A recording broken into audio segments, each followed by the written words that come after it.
you know, looking back in retrospect, um, I had a wonderful childhood. I had a wonderful childhood. In fact, I wouldn't change a thing about my life. Um, because I think everything in life happens for a reason, and one thing, sets you up, for the next endeavor. You know what I'm saying? I mean, it's not always peachy how things turn out.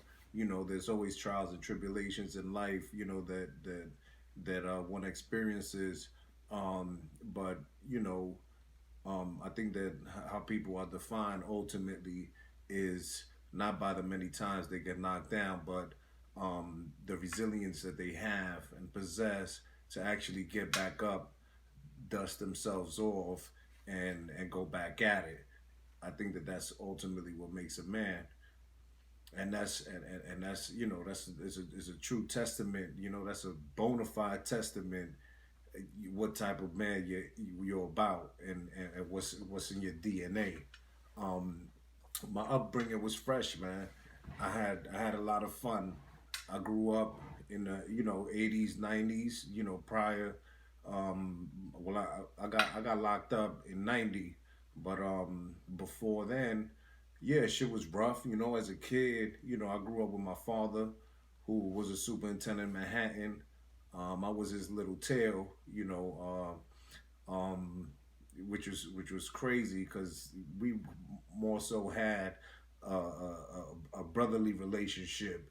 That was like my road dog. I was his dog. And we confided in each other a lot. We had each other back, which was we all we had, pretty much. Essentially, yeah. Of course, there were other family members around, but our circle was me and him, and we pretty much did a lot of stuff together. Some things, he exposed me to, I think, a little prematurely, that I don't think that now should be suitable for a child. But I'm not complaining about it. I'm just saying, that's how it was, and I appreciate it because it put me a little step ahead of the game. Because once you get exposed to certain things in life, your whole perspective change, and then kids my age wasn't dealing on the level that I was dealing with, because I was before my time. So I caught on in advance a little quicker. Although when it comes to school, when I was a kid, I sucked. I failed. I was horrific, horrific. It wasn't my thing. But I had a wonderful elementary resource room teacher, who I'm not gonna say her name to preserve her identity, but this woman was something else to me, and we're still friends to today. She had a lot of insight and a lot of input into my development. This woman, she had me balancing a checkbook by the age of 13, but I couldn't tell you shit about Christopher Columbus. I couldn't tell you shit about pi. I barely knew my times tables, but I could do other things, and I could expound on other things, and I could sort of uh, uh, and I knew, after, with dealing with her, that the exposure that she was going to give me to actual life. So growing up, it's nothing like growing up today. It's funny because I was having this conversation just last night with a couple of people, and they couldn't even fathom on how I was depicting the city to be, and just the whole structure, and how city, the city was like, it was a fucking dump. It was a dump, and that was that was my playground. Going to abandoned buildings, exploring, abandoned cars, and if I could see a radio, a speaker or something to toy with, something to fiddle with. That's what I was doing, and I entertained myself, and I actually gained a little information about a lot of little things that I will ultimately tinker with later on in life, unbeknownst to me. I didn't even know that I was going to be in the business that I am today. I didn't know that I was going to open up a restaurant. I mean, yeah, do I got culinary skills? Absolutely. And one day I'm gonna lay it down for y'all. But um, it's crazy. It's crazy. It's like, things just, my life, I don't know if it's somebody that's looking after me, un espíritu o algo, but something always kept me, even when I was on the edge, and just, at a brink of losing it all or breaking, something kept me strong. Something always give me fuel my willpower to continue to be the young man that I was, the kid that I was, the stand up individual that I am today. And a lot of that, I think, comes from my childhood. Growing up the way that I did, as dysfunctional as it was. Because I think that sometimes you need to go through trials and tribulations to ultimately to ultimately know what the fuck you made of. You can't really gauge a person, you know what I'm saying, if they never been through nothing. If you never been through hell, you know what I'm saying, you something happened, it could be minute. You can't pay a bill or something. You that's it. Your whole spirit is broke. Your whole fucking life is in disarray. You don't know how to react to that appropriately or in a manner that you'll be able to overcome that because you never struggled before. You always had everything, and that's why I think is important. And I don't know how something like this could be, and I don't think it could be enforced on people. You know what I'm saying? That might be some inhumane sort of thing or whatever, but gauging how kids grow up today and they have cell phones, $1,000 cell phones. They got the latest fashion wear. They got the flat screen TVs, the big screen TVs, the Xboxes, all these toys. Back then we didn't have none of that shit. You know what I'm saying? So it was crazy. It was a struggle, and we would, that's where our creativity as kids would come out, and we would invent our own toys, you know what I'm saying, our own games, our own things that would entertain us, you know what I'm saying, but not only entertain us, but while entertaining ourselves, it expanded our minds, and for many reasons, that's why a lot of us, I'm just gonna keep it on I, um it fuels your curiosity as well, because now you get a little bit beyond yourself and you thinking you grown or whatever, so you don't want to play in an abandoned building no more. Now you want to be hanging around grown men. Now you want to see what this work is about. Now you want to see, I went to bed last night hungry, my stomach growling. My father's now sniffing coke a mile a fucking minute. He lost his job. So I want to know what this is about, because I'm on another level, and I need to get out of the circumstance that I'm in. um you know Regardless of what the outcome is going to be, because I'm not thinking about tomorrow, I'm thinking about surviving today. But growing up as a kid, with my father who was single, my mother left him, and I want to touch on that real quick. I remember when I was locked up and growing up, I always had this embedded in my mind that my mother abandoned me, that she just had taken off because my father used to abuse her. But and then later on, I started investigating, and talking to other family members and getting the real spiel on how things really were, and the dynamics was like totally fucked up. My father's priorities weren't in order. He didn't know how to take care of his woman. He didn't know how to fend for her. He didn't know how to protect her. He didn't know how to comfort her. He was a jealous man. I'm not gonna say a typical Dominican male, because not everybody's cut from the same cloth.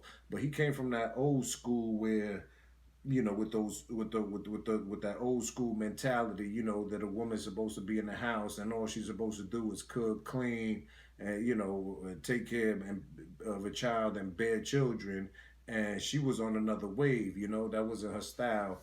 And although my mom is my mom and we have a wonderful relationship today, but that sort of, as a kid, that impacted me greatly, because I was under the notion that I was just another statistic, another abandoned child, another child that a mother didn't give a fuck about.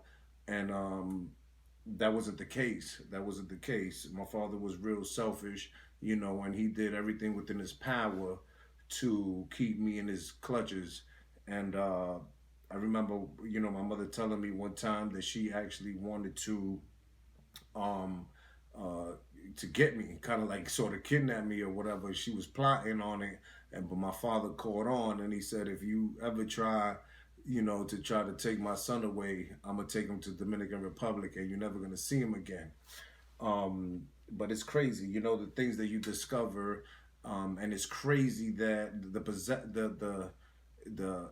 what's crazy is the perception that a kid has when he's growing up, not really knowing grown folk business. Um, so, but my childhood was great, man. I was a king, man. I was a king. I am a king still, not a Latin king, but a king. Um, uh, uh, and as a child, I never, as a child, I always had this wonderful spirit about me, and I still hone that to today. And I think it's very important for us to always keep hope about ourselves. Always be confident about ourselves. Keep ourselves in a negative light. Keep ourselves in the midst of people that's like-minded, like-spirited, um, people that you can build with, people that you can sharpen with, people that you could grow with. Is very important. It's very, very important that you surround yourself with these type of groups of people, because as they say, steel sharpens steel. If I'm a fucking degenerate motherfucker, you know what I'm saying? And first of all, I got no business hanging around with fucking losers. Why? How am I gonna succeed? How am I gonna be able to build or feed off of somebody that can't even intellectualize something, a particular goal, or can't put anything in place, has no course of action, has no vision? It's just impossible. But it's my childhood was fantastic. As broken as it was, as fucked up as it was, as chaotic as it was beautiful, because I guess merely because of the fact that I'm the type of individual that I just extract the positives out of any situation. I'm not the type I don't conform to my circumstances. I'm a type of person that I'm so deep rooted. I'm so into me. The knowledge I have of myself, and the wisdom and the understanding of my potential and my abilities is fucking crazy. And that's something that everybody should possess. Everybody should have that sort of confidence in themselves. And nobody should be able, nobody should succumb to nobody's will. You know what I'm saying? Everybody should be able to, do your fucking will. Do your will. Live your life how you want to do it. Do what you want to do. And you know what? That's something that's not given. That's something that's either, embedded in you as a child, in early stages of your life. However, and that's something that, that you could develop, and it's never too late to learn. It's never too late to grow. Because is necessary. It's necessary. Right now, we living in times where people losing hope. A lot of people, falling victim to what's going on in society, the bullshit, the propaganda, and they letting that dictate the course of their life. But there's always light at the end of the tunnel. As long as your vision, as long as you can visualize where you trying to be, where you trying to transport yourself, there's always gonna be light at the end of the tunnel. Don't let nobody derail your goal. Don't let nobody interfere with your plan. If you know that you've investigated and you've made this shit foolproof, follow it out. Go out on a limb. Go for it. Just go for it. And that leads me to another thing. You know what? We only got one life to live. We only got one life to live. There ain't no second chances at this. There's no second try. There's no rewind. This ain't a motherfucking game. If you don't take advantage of the opportunities that's available to you now, if you don't put your actions into play right now, if you don't start working on yourself and building your being, building your core, building your family, if you don't do that now, if you don't take action now, you're gonna lose. You're gonna straight fucking lose. You're gonna lose. And the more time it takes you to get it right, because you want to slip up for, there ain't no room for mistakes right now. We living in times there ain't no room for mistakes. You know what I'm saying? Motherfuckers is behind schedule. People need to get with the fucking times and get with what's really going on out there in society, because it's not a game. You know what I'm saying? People are being sedated, with extra shit that's unnecessary. People are buying unnecessary shit. People are consuming things that they shouldn't even be consuming.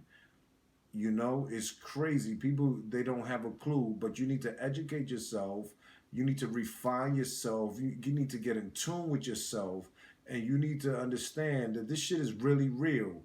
And I'm not saying that you can't have, your fun, that you can't, go out, you can enjoy, whatever funds you make, you can enjoy. No, you could do all of that and some, but first you need to put your priorities in order. If your priorities is not in order, nigga, don't go to the fucking club and you know what the fuck you're gonna spend is your rent money, then you're gonna be behind on your rent. Come on, stop it, man. Stop it. Stop it. Y'all niggas is rocking fake jewelry. Y'all think y'all gonna keep up with these fucking rappers, and y'all think that by creating this facade and putting about this image that is making you real or thorough, or that what? No, nigga, you a fucking bullshit artist. You're not about it. You're not about it. And that's just straight what it is. You know what I'm saying? I'm sorry I'm bursting your bubble. You know what I'm saying? But you ain't making millions, nigga. You know, if a fucking, if lightning strikes, nigga, you know you the first one to go, nigga, because your chain is fake. This shit is metal, nigga. And it's only coated, you know what I'm saying, with a little bit of gold. So stop it. You know what I'm saying? Y'all don't need to be fronting. You know what I'm saying? Let's restore this shit to the way it used to be. Let's get back to the realness. You know what I'm saying? Let's get back to when niggas was real. You need to check that skeleton. You need to address that. You need to get it out. You need to get it out. You need to get it out, And this is crazy, because even just me doing this right now, like I said previously, or like I'm gonna say now, this right here is so beginning to be therapeutic for me, and it's only been a little minute that I've been recording, and I'm starting to get that air of comfortability where I can engage with you and talk to you straight from the arm, and that's very important for me, and because that's ultimately what I want to do. Everything goes back to its original form. And my point is that when I started and I was growing up, we were dealing with the plate, and some of you know what the plate is, and that's a fundamental tool when you cooking or when you eating, and that's the way we started our economic development. It was in the street, it was in a narcotic form, but that's what we did because that's what we knew. And don't think that this is something that we just born to do, or that's the first thing we gravitate to, because the government got a big part in this. You know what I'm saying? We ain't pumping we ain't shipping these drugs in from the boatload. You know what I'm saying? And putting it in our communities. We don't got no hands in that. We ain't got no say in that. We ain't got no say in that. But that's put into our communities for a reason. So if we succumb to that, all right, understandable. But do something beyond the plate. You know what I'm saying? If you're going to utilize that as a tool or vehicle to get to from point A to point B, that's fine. But don't let it be point C, D, E, and go down the rest of the fucking alphabet. You know what I'm saying? Because then you just losing. You just gonna lose because it's only a matter of time. You only gonna get away with it, but for so long, because they gonna come get you. They bigger than us.